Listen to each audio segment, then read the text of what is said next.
Hello everyone, welcome to this new series, where I summarize a book called Strong Towns. For the past couple of years, I have been heavily interested in city design, because I wanted to design a city in Minecraft, but didn't know if there was a right or wrong way to do it. Well, there definitely is a right way, building for people, and wrong way, building for cars. Eventually, I heard about an organization in America, called Strong Towns. Yes, before you ask away, it was thanks to this here YouTube channel named Not Just Bikes. He also has a series talking about strong towns, which is guaranteed to be superior to mine. That is not gonna stop me, of course, for mine essence is mine stubbornness, which mine mother knows all too well. Ever since I have come to the Pacific Northwest, the Emerald of North America, I have been quite interested in their offer, and could not refuse. Neither could you, I see, for you have clicked on this video.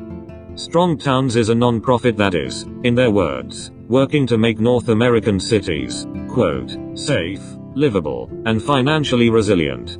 It was started by a man named Charles Merrin, a Baxter boy and civil engineer, who grew irate with the projects he felt were more a harm than a help. He originally started a blog, named Strong Towns, which became the movement and organization that I know and cherish today, and hopefully, by the end of this series, if not already, you shall too. The book is written, as we mentioned, by Charles Merrin, who is often nicknamed as Chuck, by his friends, colleagues, and myself from now onwards. He dedicated the book to his generous dear friend and family of patient wife and dutiful children. The foreword is written by Michelle Martinez, a former city council member of the city of Santa Ana, or as you may know it, Sa Nata Na. What the hell is that? Sa Nata Na. What is it? An Indian reservation? What the hell? Sa Nata Na. It's Santa Ana. What says Santa Ana? Look, I know I didn't finish school, but that says Sa Nata Na. A densely packed city in the Orange County of Southern California. The city, as said by Michelle, quote, faces all the challenges of today's urban America. She talks about the problems as they presented themselves to her. She grew up with mother imprisoned and father unknown, and poverty surrounding, accompanied by gang violence and drugs. Thankfully, she had people ready and willing to help her. The Boys and Girls Club of Santa Ana adopted her, offered her a job at a baking industry that would pay for her tuition at a local community college. This was, quote, the invisible glue that binds a community together, she says. These are the connections that are essential to a strong town. In 2014, Chuck spoke in Santa Ana, and 3 years later, the two met. Michelle had realized, thanks to Chuck, how important the layout of a city is, for the creation of those connections, especially in a city where 56% of residents did not own a car. Over the years, they worked together to improve the composition of the city, and today, Santa Ana walking and biking infrastructure head and shoulders above any other in Orange County. She says about the Strong Towns movement, quote, I have learned that cities can cultivate resiliency and prosperity in the lives of even their most vulnerable citizens. It's every elected official and public servant's responsibility to ensure we have systems in place that help cities meet the needs of their people. This book not only explains why this is so urgent, but how we get there. Before we start, I must declare upon you all viewers, that I was unaware of a detail, that I should have mentioned in mine introduction video. This here book, Strong Towns, a bottom-up revolution to rebuild American prosperity, is not a standalone, but a beginning, to a pentalogy of books dedicated to explaining to dwellers, what errors lie in their cities. The first book, the one I am to discuss currently, is dedicated to, quote, finance and core insights, while the next, which has been already published, entitled, Confessions of a Recovering Engineer, Transportation for a Strong Town, covers, as the name suggests, transportation for a strong town. If my work for this book is admired, I shall, with high likelihood, continue my works of summary. Now, back to the chapter. Chapter 1, Human Habitat. When we look back to grand cities of the past, whether thoughtful Athens or mighty Rome, we must consider not only that they are ancient to us, but also cities, to them. To be more precise, twice as old. The design of Athens and Rome were not the products of chance, but of thousands and thousands of years of trial and error, through times of good, and times of trouble. Sometimes may be good, sometimes may be καμιά φορά είναι καλό, καμιά φορά είναι κακό. The pattern they had used was one of building around, walking. Indeed, for thousands of years prior and after, cities were built around legs, to ensure that the privileges of the average citizen were a mere walk away. The same could be said of cities in America.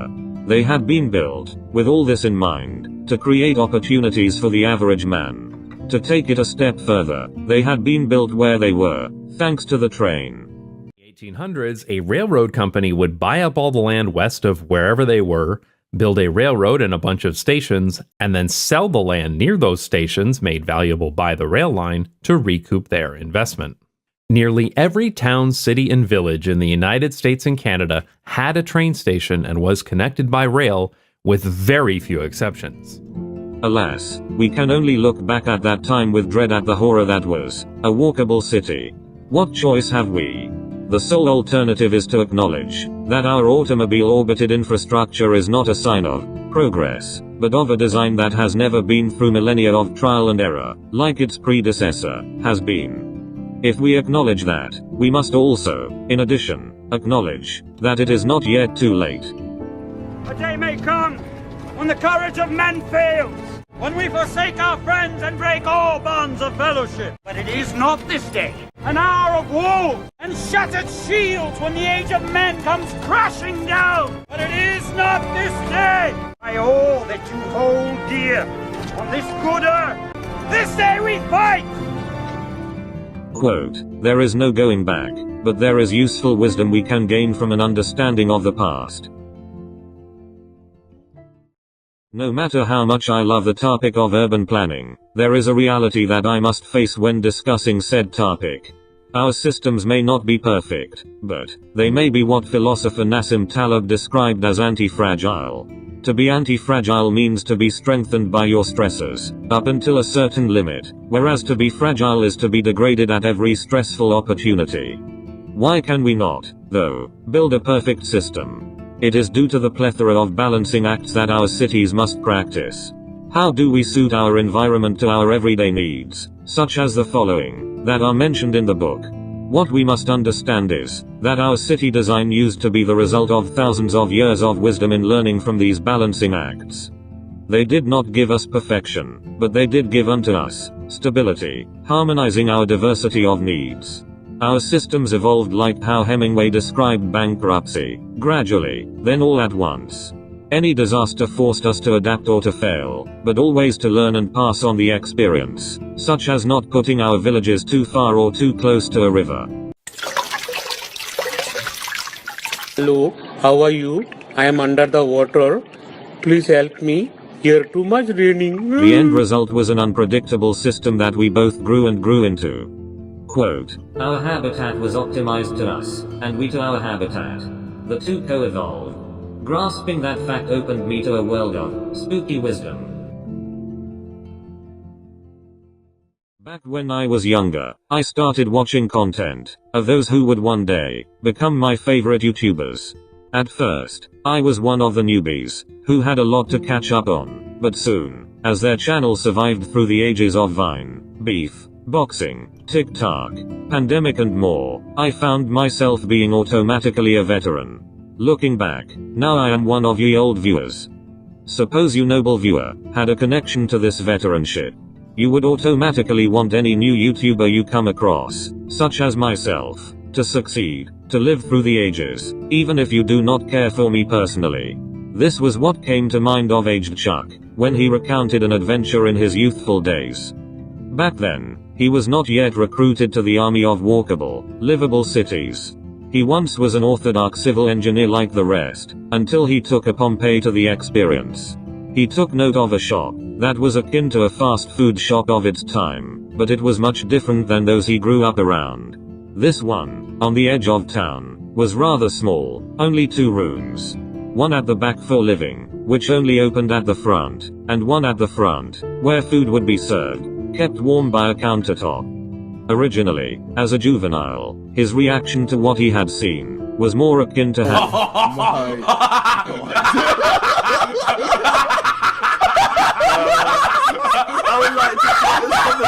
But now, looking back, he can realize how ignorant he had been. This design allowed for much multitasking. The family, with only rooms, was able to both do business and keep an eye on the kids, which freed up time for someone else in the family to venture about and sell manual labor, as it is told in chapter 20 of the Gospel of Matthew.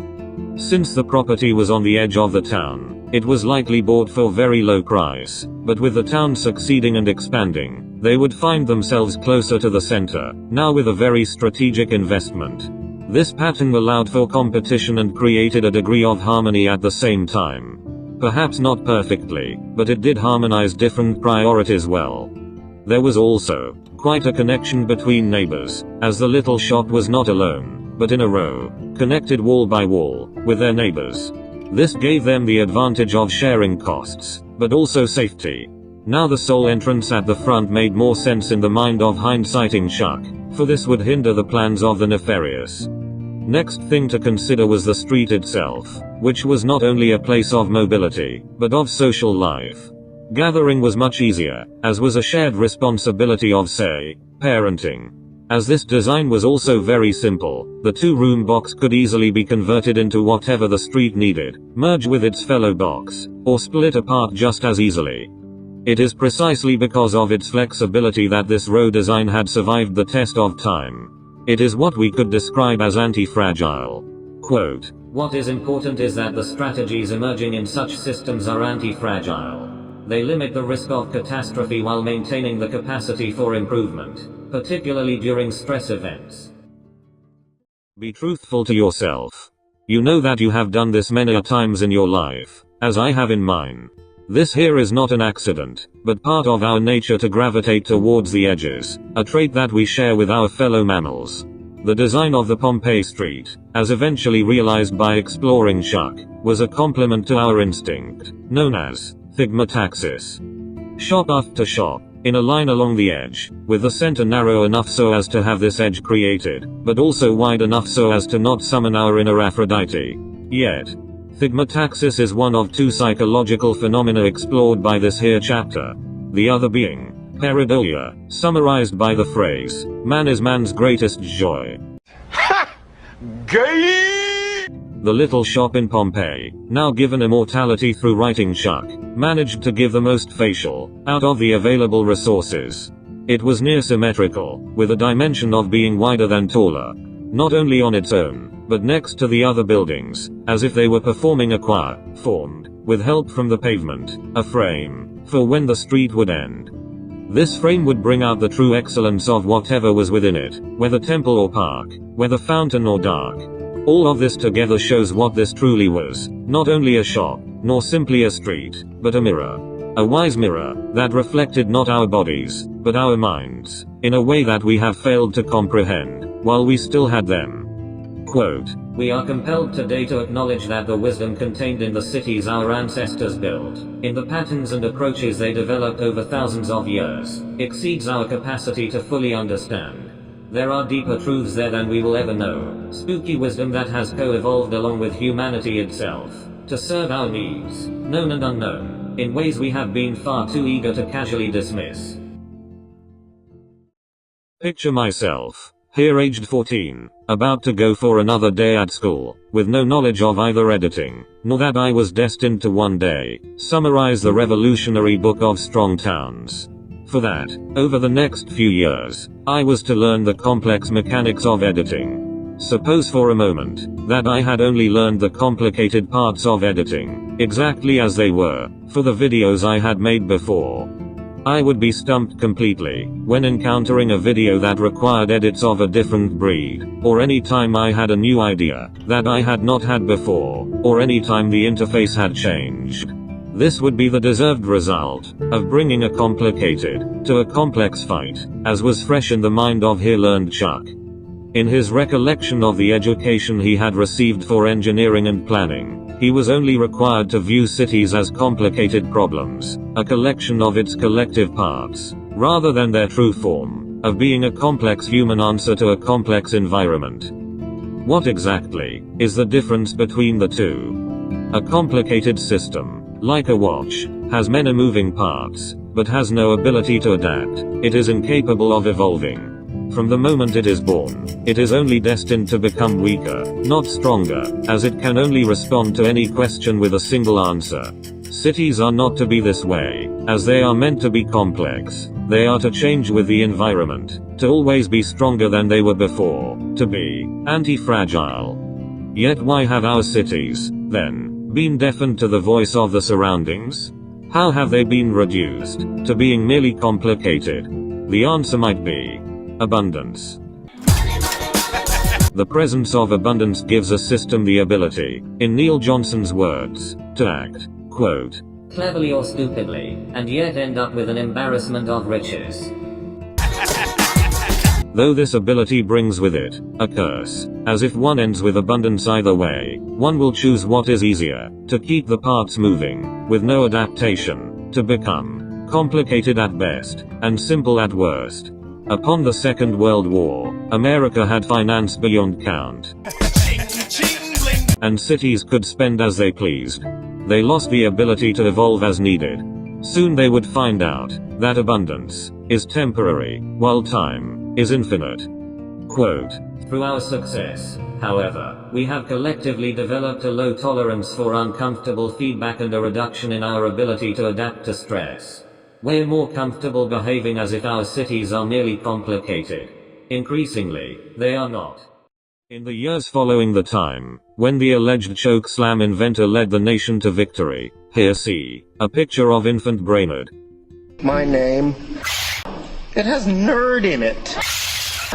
Len Nerd.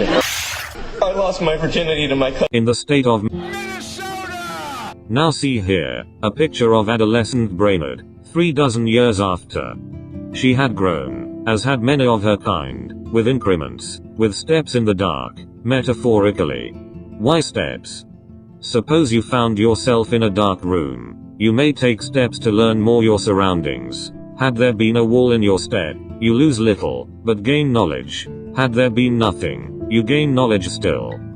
Think now, had you tried the same, but with leaps instead? You may gain knowledge quicker, but at what cost? At the cost of making love to your wall.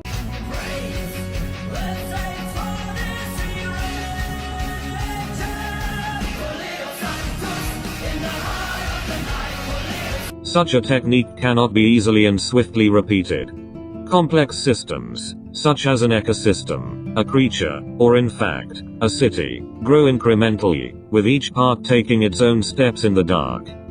It is important to remember, incremental growth is not the admission of failure as a result, but the acknowledgement that failure is an important part of growth, especially within an unpredictable, complex system. One that is to have its effect minimized, in order to be anti-fragile. Today, our neighborhoods are built to a finished, unadapting condition, regardless of how much the circumstances are to change. Due to factors that remain out of our control, the neighborhood remains the same. It is as though we willfully repeat a mistake that has cost us time and time again. We predict the future, as if cities were only complicated.